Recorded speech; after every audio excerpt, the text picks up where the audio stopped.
Okay, this is take number 2 about Leonard Cohen. It's fitting that this, the last day of 2016, I should talk about Leonard and mention as well those that we have lost in the last year, particularly recording artists. As I said in take 1, I'm more comfortable with a lectern and speaking to audiences. So I'm going to just wing it here. I've been told not to use notes, but rather to just look straight up into the audience, but I just am not able to do that, so I'll be looking down at notes. Now to get started. I want to mention at first that this past year and most recently, we have lost George Michael for unspecified causes, Prince from an unintentional overdose, David Bowie,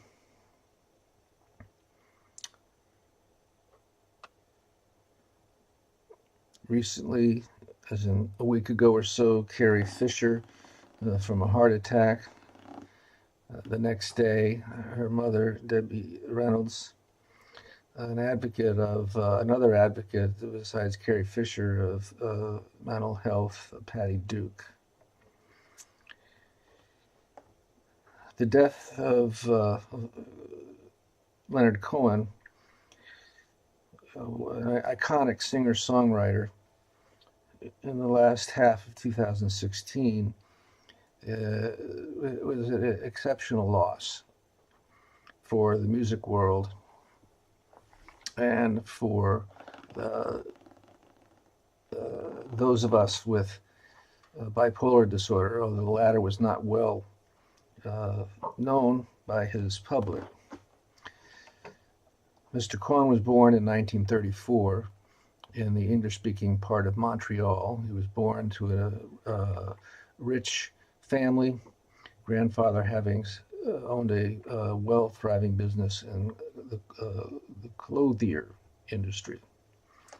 And he lived in a respectable neighborhood, or brought up in a respectable neighborhood of Belmont. It should be noted that it was not until he was 33 years of age and about 1967 that he recorded and began his singing career.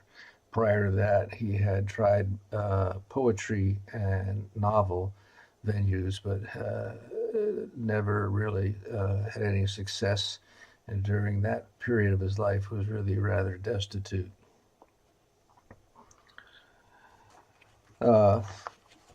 I'm going to be basically basing these comments on the biography of Leonard written by Sylvie Simmons in 2012. So literally all of this material is from that wonderful and inclusive biography. Mr. Cohen had bouts of major depression, which he called his, quote, nemesis, end quote, throughout his life. And by virtue of his work, he was driven at times, sometimes to 21 hours a day at a feverish pitch, fueled by a mixture of drugs that included Quaalude, LSD, hashish, and marijuana. His father died when he was 9. He was basically brought up by his mother, Masha, who was very instrumental to him. She was described as of a very dramatic nature, and she was a singer in the home. While doing housework, she was known to sing songs pretty much all the time, which affected Leonard, at least initially, in starting his interest in poetry at the age of 10. Masha and Leonard's forebears were from Russia. He was brought up in a Russian Orthodox Jewish home. Masha was described, quote, as a dramatic lady, and she could be very, very dramatically unhappy about something and then break into laughter and send it all up. There was no telling how she was going to react. Masha was very volatile, end quote. Leonard first entered McGill University with an eye towards a degree in literature. He did not finish there, then went on to Columbia University in New York City. While at Columbia, his mother, Masha, back in Montreal, was admitted to a psychiatric hospital, the Allen Memorial Institute, for major, in her case, for major depression. Leonard went to visit with her, and it was described by those around him that, quote, it was no surprise that Leonard would feel frustrated, helpless, and angry, a multi-purpose frustration, helplessness, and anger that seemed to take in his own condition as well as Masha's. He knew by now that he had inherited her depressive tendency, and he was not at his happiest himself. Irving Layton, part of his poetry scene in Montreal, said of Leonard, quote, he was able to find this sadness in Westmount, which was actually where he had grown up, not Belmont. Continuing, that takes genius. He was able to see that not all rich people, not all comfortable people, not all plutocrats were happy. Genius is the ability, it's a very rare ability, to see things as they actually are. You are not fooled, end quote. At Columbia University, his poems presaged themes of those, as well as in his 2 novels and 33 songs. Those included, quote, religion, myth, sex, inhumanity, humor, love, murder, sacrifice, Nazis, Jesus on the cross, Joan of Arc, the Holocaust, naked women, wounded men, and others. There was also a manic component, and more evidence for this was his impulsivity and a need for role-playing. In the spring of '61, Leonard flew to Havana to examine his interest in socialism. He dressed as a revolutionary with baggy pants and grew a beard to look like Che Guevara. So he happened to be in Havana during the Bay of Pigs invasion and Batista's overthrow by Fidel Castro. He describes, quote, I was behind everything. I couldn't see the megalomania that made up my perspective at the time, end quote. When it came time to leave, because of his dress and his beard, he had some difficulty, I should say, getting through customs to get back on an airplane to the U.S. Once, where he spent much time during his adulthood in the Greek island of Hydra, he and a friend by the name of Mort Rosengarner, the latter described their working habits this way, quote, we would go to sleep about 3 a.m, but we'd get up very early, about 6 a.m, and work till noon. I started drawing. In fact, the first time I really started drawing was there. I'd studied sculpture, but I'd never drawn or painted. And he also got me a bag of plaster, so I made some sculptures. At noon, we would go down to the beach and swim, then come back, have lunch at the port, and then we would go up the house, have a siesta for a couple of hours, and then start happy hour. It was very good. It was very productive. Leonard worked his ass off, but I couldn't. I'm sure neither of us would maintain that schedule. Leonard had the assistance, or at least the companionship, of a variety of drugs. This all occurred in 1961 when Leonard wrote Flowers for Hitler, which happened to be funded by a $1,000 grant from the Canadian government, during which he also wrote the poem The Spice Box of Earth. A year later, he pushed himself very hard, writing the first of two novels. Richard Goldstein of The Village Voice in 1967 describes, quote, "That's the age when you finally understand that the universe does not succumb to your command." After finishing his first novel, Losers and Lovers, Cohen crashed, burned out. He was hospitalized and put on a protein drip. Physicians could not decide if he was suffering a manic depressive disorder or coming off amphetamines and LSD for long periods. Non-stop working followed by a 10-day fast. In the summer of '65, as I've said, essentially destitute from not able to sell his first novel or subsequently his second novel,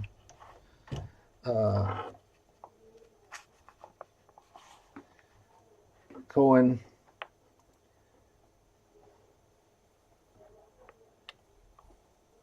taught himself the acoustic guitar.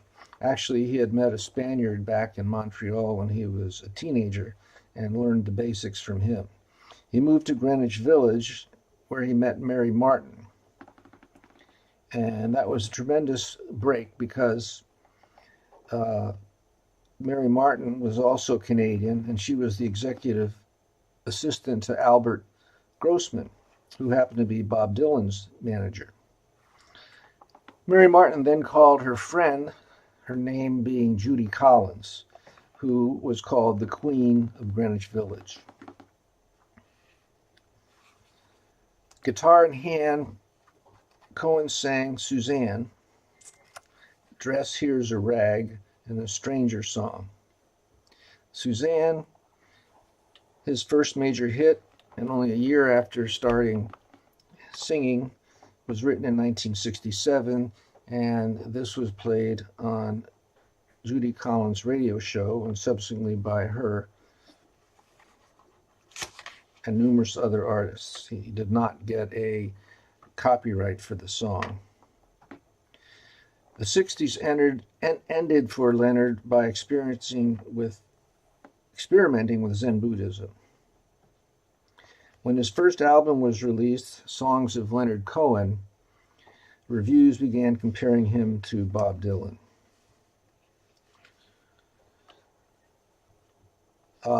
I think another example, quite an apparent example of the manic side of Leonard, occurred during a concert series in 1970 in Europe. He played 9 shows in 8 cities in 2 weeks, fueled by LSD and Quaalude. He began to role play at each of these concerts, playing famous characters from the past. In Hamburg, he dressed as Patton, clicked his heels twice, and gave the Nazi salute. The crowd turned on a dime against him. One German ran towards him with a gun and got actually quite close before security tackled him. In Amsterdam, he invited the entire crowd to come back to his hotel, and this was again broken up by police action. And in Paris, police raided his hotel room when he invited the entire audience to join him on stage and then to go to his hotel. And even after returning to Hydra in Greece during a coup d'etat, he rode on stage on a horse while hecklers called him a fascist.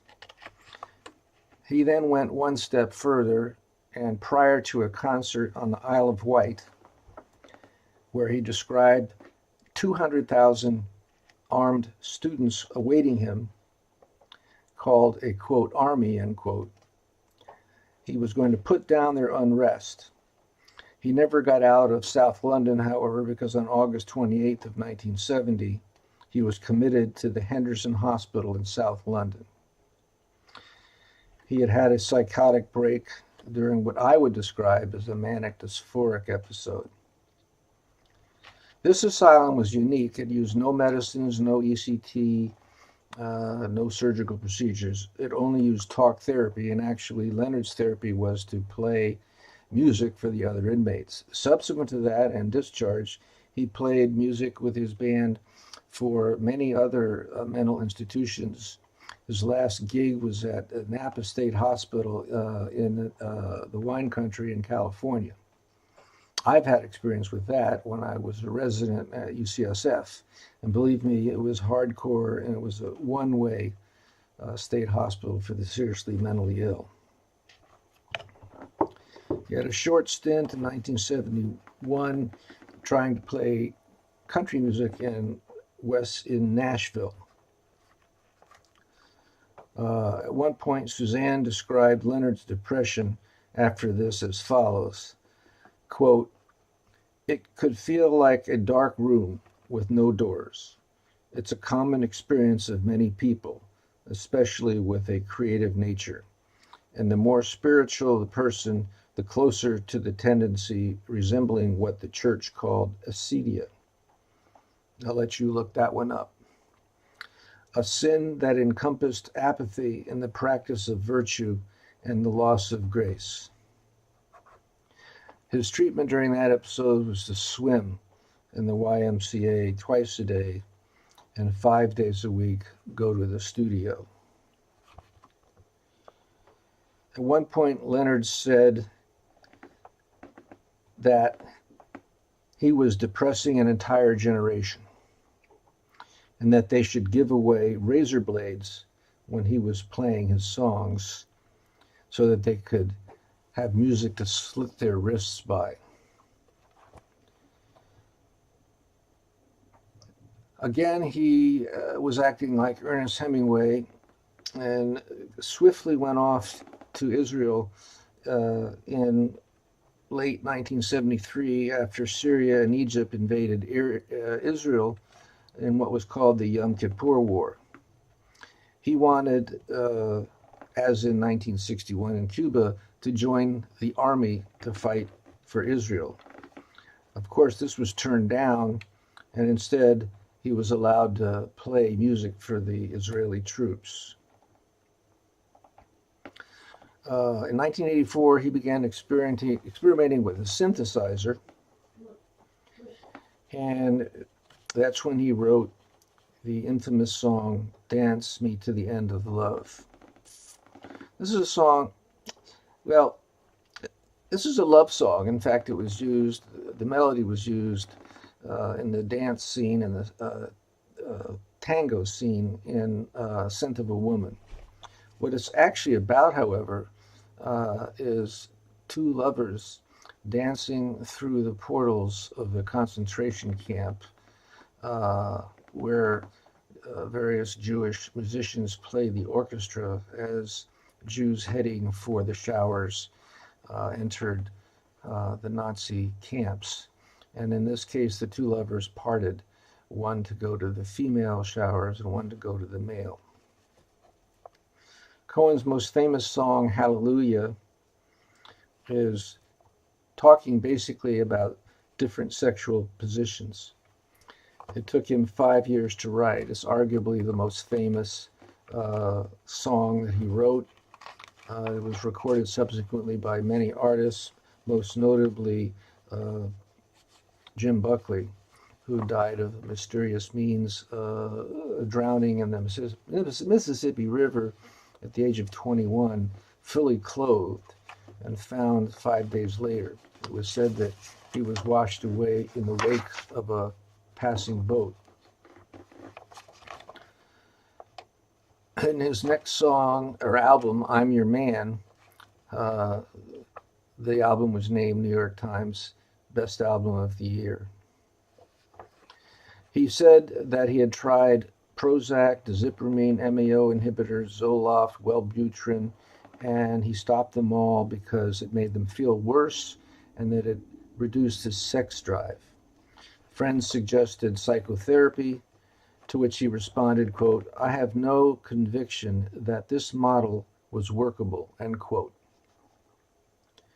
Now, Sylvie Simmons' book ended in 2012. I'm just going to jump now to 3 weeks prior to his death, when he made a visit to Marianne, with whom he maintained contact, as she wished to see him prior to her death from cancer. At that time, he wrote the song You Want It Darker, which in my mind describes major depression as in no better terms than any textbook. He died 3 weeks later and has not said exactly of what, except that his bones were collapsing. His death was described as peaceful. Well, that's what I want to say about Leonard Cohen. I think the subsequent death, not too far after that, of Carrie Fisher is absolutely amazing. Some of you need to research this various single woman stage shows that Carrie played, and her books, particularly Postcards from the Edge, and how open she was about having mental illness and drug and alcohol addiction after playing Princess Leia in Star Wars. In her most recent book, The Princess Diaries, the most famous part of that book is her admission that she and Han Solo had an affair during the making of the first Star Wars movie when she was 19. I recently saw her on an episode of the British talk show, blocking on the name, Grant Norham, Grant, whatever, with two other actors who were English, and her entire interview when she was pushing her book was talking about her affair with Han Solo. It was returning from that trip from London to Los Angeles that she had her cardiac arrest shortly before landing.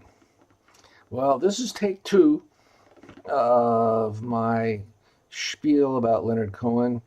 It may be just as long as take 1, but it's more organized, and I hope it gives a window into the mind of Leonard Cohen and reveals to his millions of fans an aspect about him, namely that he was bipolar, of which I don't think many, except those who knew him well, were aware. Anyway, at this point, have a happy new year in 2017. It should be interesting. I only hope that it will be better than 2016. I don't see how it could be any worse.